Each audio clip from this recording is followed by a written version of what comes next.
मैत्रिणींनो, आपल्यापैकी प्रत्येक लेडीजलाच वाटतं की आपलं किचन नेहमी स्वच्छ आणि सुंदर असावं, वेल ऑर्गनाइज असावं. पण बरेचदा किचनचं कामच एवढं असतं की आपल्याला प्रत्येक किचनमधली वस्तू क्लीन करायला वेळ मिळत नाही. या व्यतिरिक्त किचनमध्ये काम करताना आपण अशा भरपूरशा चुका करतो ज्यामुळे ती क्लिनिंग आपल्याला वारंवार करावी लागते. बरेचदा या क्लिनिंगचा कंटाळाही येतो. पण जर का किचनमध्ये काम करताना आपण काही टिप्स फॉलो केल्या, काही सवयी लावल्या, काही रुटीन्स फॉलो केले तर आपलं किचन नेहमी क्लीन अँड ऑर्गनाइज ठेवण्यात आपल्याला मदत मिळेल.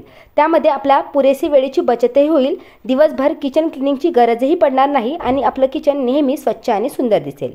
तर हॅलो, हाय, नमस्ते, मी अंकिता आणि तुमचं मनापासून स्वागत करते आपल्या यूट्यूब चॅनल स्मार्ट टिप्स मराठीमध्ये. व आजच्या व्हिडिओमध्ये मी तुमच्यासोबत अगदी छोट्या छोट्या किचन टिप्स शेअर करणार आहे ज्या नक्कीच तुम्हाला तुमचं किचन क्लीन अँड ऑर्गनाइज करण्यात मदत करेल. चला तर मग कुठलीही वेळ न घालवता व्हिडिओला सुरुवात करूया.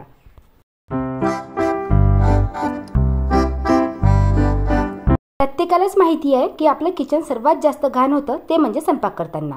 बरेचदा भाजीचे चमचे असेल किंवा भाताचे चमचे आपण किचन ओट्यावर ठेवतो, त्यामुळे आपला किचन ओटा या व्यतिरिक्त गॅसवर ठेवतो तर गॅस देखील घाण होतो. तर त्यासाठी तुम्ही गॅस ओट्यावर नाही तर गॅसवर एखादी प्लेट ठेवू शकता आणि त्यावरतीच तुम्हाला हे सगळे चमचे ठेवायचे आहे. या व्यतिरिक्त पोळ्या करताना खाली एखादी न्यूजपेपर किंवा कापड स्प्रेड करायचं आहे जेणेकरून पीठ ओठ्यावर सांडणार नाही. कदाचित या सवयी आपल्यापैकी बरेच जणांना असेलच. पण किचनमधल्या बाकी वस्तूचं काय? किचनमध्ये आपल्या भरपूरशा छोट्या छोट्या वस्तू असतात ज्या खूप घाण झालेल्या असतात, ज्याला आपण रेग्युलर व्यवस्थित क्लीन करू शकत नाही. जसं आमच्याकडे काळा चहा बनतो, त्यामुळे जशी चहाची गाळणी असेल, खिसणी असेल, बरेचदा आपले जे दिवे असतात ते खूप जास्त घाण झालेले असतात. याला जर आपण डायरेक्टली क्लीन केलं तर आपल्याला भरपूरसा वेळ लागू शकतो. या व्यतिरिक्त किचनची जी बेसिक क्लिनिंग असते तेच करून आपण थकून जातो आणि या छोट्या छोट्या वस्तू क्लीन करण्याकडे आपण दुर्लक्ष करतो. मग अशा वस्तू क्लीन करण्यासाठी तुम्ही महिन्यातले काही दिवस डिसाईड करू शकता, नाहीतर माझ्यासारखी तुम्ही रुटीन फॉलो करू शकता. मी काय करते, जेव्हाही स्वयंपाक करायचं असते ना त्यावेळेसच या वस्तू एखाद्या लिक्विडमध्ये किंवा ज्या वस्तू खूप जास्त चिकट झालेल्या आहे ना त्या व्यवस्थित काही घरातले बेसिक सोल्युशन वापरून पाण्यामध्ये उकळून घेते, जेणेकरून जेव्हाही मला भांडी क्लीन करायची असते ना तर जास्त वेळही जाणार नाही आणि जास्त मेहनतही लागणार नाही.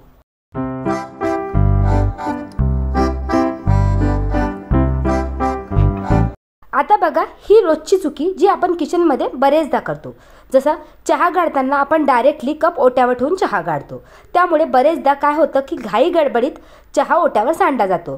त्यामुळे काय होतं की चहा ओट्यावर सांडतो, मग ओटा आपल्याला क्लीन करावा लागतो.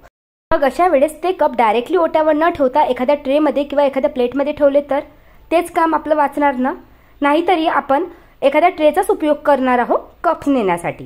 त्यानंतर नेक्स्ट चुकी आपल्याला टाळायची आहे की आपण बरेचदा तशीच चायपत्ती असलेली गाळणी त्या पातेल्यात ठेवतो आणि मग ते पातेलं डायरेक्टली सिंकमध्ये टाकलं जातं.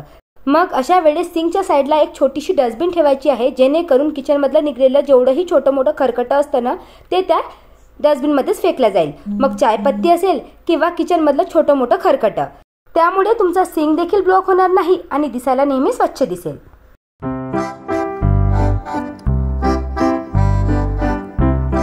बरेचदा तुम्ही बघितलं असेल, कुकर लावल्यानंतर कुकरचं पूर्ण पाणी आपल्या गॅस ओट्यावर सांडतं. आता हा माझा जवळजवळ 40 वर्ष जुना माझ्या सासूबाईंच्या हातचा कुकर आहे आणि या कुकरमध्ये कुठलीही वस्तू जर डायरेक्टली कुकरमध्ये लावली, जसं मी बरेचदा छोले वगैरे बॉईल करायचे असेल किंवा एखाद्या वेळेस मी वरण खिचडी वगैरे शिजवते ना, या कुकरमध्ये लावलं की सगळा ओटा माझा घाण व्हायचा. तर मग जेव्हाही मला हा कुकर वापरायचा असतो ना तर मी गॅसच्या खाली अशी एक प्लेट ठेवते, जेणेकरून कुठलंही पाणी किंवा खरकटं सांडलं तर त्या प्लेटमध्ये सांडणार. त्यानंतर किचनमध्ये काम करताना ही चुकी तर आपल्याला आवर्जून टाळायची आहे. जसं किचनमध्ये तुम्ही अशा प्रकारचे पॅकेट्स वापरत असाल, जसं उदाहरणार्थ दूध. जेव्हाही आपल्याला दूध पातेल्यात ओतायचं असतं तर आपण काय करतो, त्या पॅकेटचा एक कॉर्नर कट करतो. मग तो छोटासा तुकडा आपल्या पर्यावरणाला किती हानिकारक ठरू शकतो हे तुम्हाला माहितीच असेल. त्यामुळे नेहमी लक्षात ठेवायचं की कुठलेही पॅकेट कट करायचं असेल तर ते थोडंसं करायचं, जेणेकरून तो प्लास्टिकचा तुकडा त्या प्लास्टिकपासून वेगळा होणार नाही.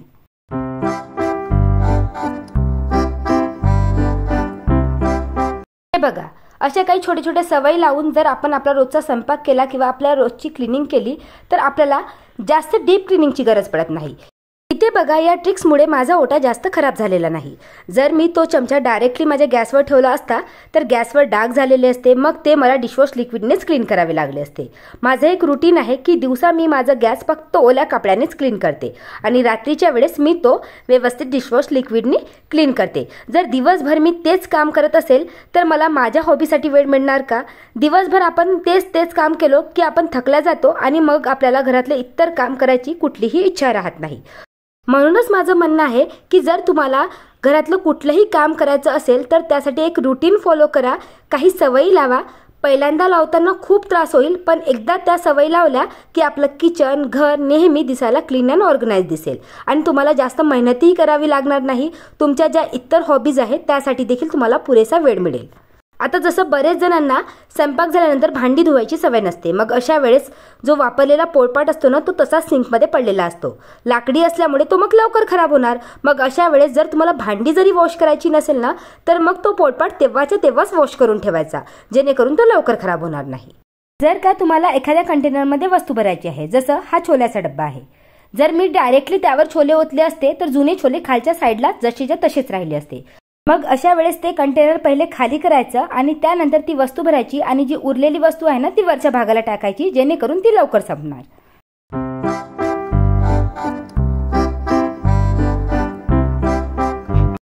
आता बरेच जणांना माहिती असेल की पावसाळा सुरू झाला की आपल्या किचनमधले भरपूरसे कडधान्य खराब होतात। मग अशा वेळेस त्या कडधान्यामध्ये अशा प्रकारचे तुम्ही सिलिका जेलचे पॅकेट टाकून ठेवू शकता, नाहीतर घरगुती उपाय देखील करू शकता, पण सिलिका जेल हे बेस्ट ऑप्शन आहे। हे जर का तुम्ही तुमच्या कुठल्याही वस्तूमध्ये टाकून ठेवलं तर ती वस्तू खराब होण्याचा चान्सच नाही।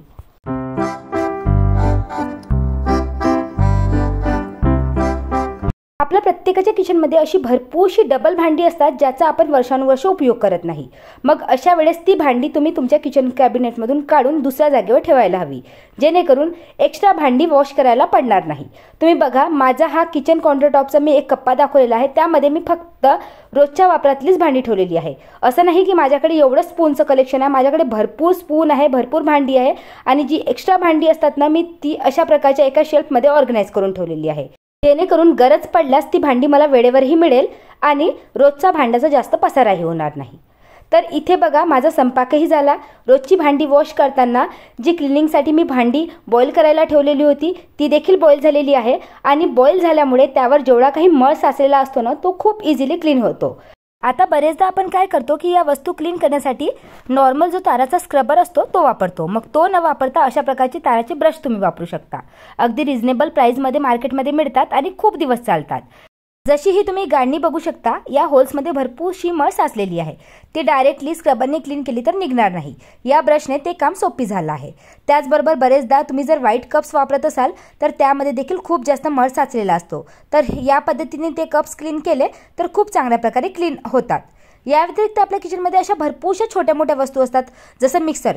तुम्ही तुमचं मिक्सर बघा, जर तुम्ही व्यवस्थित ते क्लीन करत नसेल ना त्यामध्ये खूप जास्त मळ साचलेली असते। आपण बरेचदा मिक्सर रेग्युलर क्लीन तर करतो, पण त्याचं रबर काढून क्लीन करतो का? त्याचा मागचा एरिया तुम्ही बघा, खूप जास्त मळ साचलेला असतो। मग अशा वेळेस दिसायला जरी तो मिक्सर छान दिसत असेल पण त्यामध्ये एवढे किटाणू साचलेले असतात ते आपल्या पोटातही जातात पण आपल्याला कळत नाही। मग अशा वेळेस त्या मिक्सरला देखील हप्त्यातून अशा प्रकारे एकदा क्लीन करायला हवं। मी म्हणत नाही की मार्केटमधलेच टूल्स विकत घ्यायला हवे, तुम्ही अशा प्रकारे जो नॉर्मल आपला टूथब्रश असतो ना त्याचा उपयोग करून देखील घरातल्या भरपूरशा वस्तू क्लीन करू शकता। तर बघा, या वस्तू मी जवळजवळ दर हप्त्याला वगैरे क्लीन करते, त्यामुळे जास्त घाण साचलेली नाही। जर का तुम्ही महिने 2 महिने या जर वस्तू क्लीन करत नसाल तर तुम्ही त्या वस्तू एकदा क्लीन करून बघा, तुम्हाला किती जास्त घाण साचलेली त्यात मिळेल। या व्यतिरिक्त जर का तुम्ही आपल्या स्वयंपाकामध्ये भाज्या चिरण्यासाठी वुडन चॉपिंग बोर्ड वापरत असाल तर त्याला खूप जास्त मेंटेनन्सची गरज आहे। जर तो तुम्ही व्यवस्थित हाताळला नाही तर त्यावर फंगसचे डाग लागतात आणि ते आपल्या शरीरासाठी किती घाण असू शकतात, किती हानिकारक असू शकतात ते तुम्हाला प्रत्येकालाच माहिती आहे, सांगायची गरज नाही।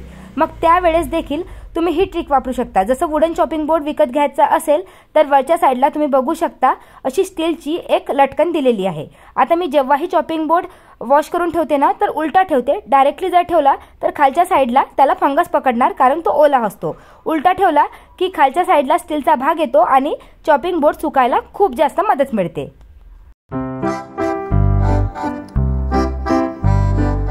यानंतरची चुकी जी प्रत्येकच जण करत असेल, आपण आपली रोजची भांडी तर रेग्युलर वॉश करतो, पण जे भांडे ठेवायची बास्केट असते ती रेग्युलर वॉश करतो का? मी तुम्हाला सांगत असेल, मी देखील रेग्युलर वॉश करत नाही, तर त्यासाठी देखील एक रुटीन फॉलो करायचं आहे. हप्त्यातून एकदा ही बास्केट आपल्याला वॉश करायलाच हवी. पण मी एक चुकी केली, याचं जे खालचं ड्रेनेज ट्रे आहे ना, ते मी रेग्युलर वॉश केलं नाही. जवळजवळ 1 महिना झाला मी याला वॉश केलं नाही आणि पाण्याच्या डागाने तुम्ही बघू शकता खूप जास्त खराब झालेलं आहे. आणि यासाठी मी काय केलं, जे अर्बन वाईपचं क्लीनर असतं ना, ते वापरून बघितलं, क्लिनिंग करून बघितली, ते काही क्लीन झालं नाही. त्यानंतर मी रेड हार्पिक पण वापरला आणि त्यानंतर मी शेवटी ब्लू हार्पिकचा यूज करून हा ड्रेनेज ट्रे क्लीन केलेला आहे. तर तुम्ही देखील अशा प्रॉब्लेमला वगैरे फेस करत असेल तर हा हॅक वापरू शकता. पण जर का या ट्रेला मी हप्त्यातून एकदा जरी क्लीन केलं असतं तर हा ट्रे एवढा घाण झालाच नसता व मला एवढी मेहनतही करावी लागली नसती. त्यामुळेच आपण आपलं किचन नेहमी क्लीन करण्यासाठी किंवा घर क्लीन करण्यासाठी एक रुटीन नेहमी फॉलो करायला हवा. वेळेत प्रत्येक गोष्टी जर क्लीन केल्या तर कुठलीही वस्तू जास्त खराबही होणार नाही आणि जास्त डीप क्लिनिंगची गरजही पडणार नाही. त्यानंतर बरेचदा तुम्ही बघितलं असेल की आपण स्वयंपाकासाठी आणि आपल्या भांडी घासण्यासाठी सेम ॲप्रॉन वापरतो. तर ही चुकी देखील आपल्याला किचनमध्ये काम करताना टाळायची आहे. कारण दोघांसाठी एकच ॲप्रॉन वापरलं तर ते खूप जास्त घाण होणार. आपल्याला त्याला मग वारंवार क्लीनही करावं लागेल. आणि तुम्ही बघितलं असेल, स्वयंपाक करताना जेवढं ॲप्रॉन घाण होत नाही, ओलं होत नाही, तेवढं आपण भांडी घासताना होतं. त्यामुळे दोन्ही ॲप्रॉन वेगवेगळे वापरायचे आहे. तर बघा, इथे खूप जास्त मेहनतीनंतर माझं ट्रे क्लीन झालेलं आहे. जर मी रेग्युलर क्लिनिंग केली असती तर ही वेळच माझ्यावर आली नसती. तर म्हणून मैत्रिणी सांगते की तुम्ही एक रुटीन फॉलो करा जर का तुम्हाला तुमचं किचन क्लीन अँड ऑर्गनाइज ठेवायचं असेल. तर आय होप मैत्रिणींनो, आजचा व्हिडिओ देखील तुम्हाला युजफुल वाटला असेल. व्हिडिओ आवडला असेल तर व्हिडिओला नेहमीप्रमाणे लाईक करा आणि तुम्हाला हा व्हिडिओ कसा वाटला कमेंट करून नक्की सांगा. त्या व्यतिरिक्त तुम्ही जर आपल्या चॅनलवर नवीन असाल तर चॅनलला देखील सबस्क्राईब करा असेच युजफुल व्हिडिओ पाहण्यासाठी. चला तर भेटूया अशाच एका नवीन व्हिडिओमध्ये. तोपर्यंत बाय बाय.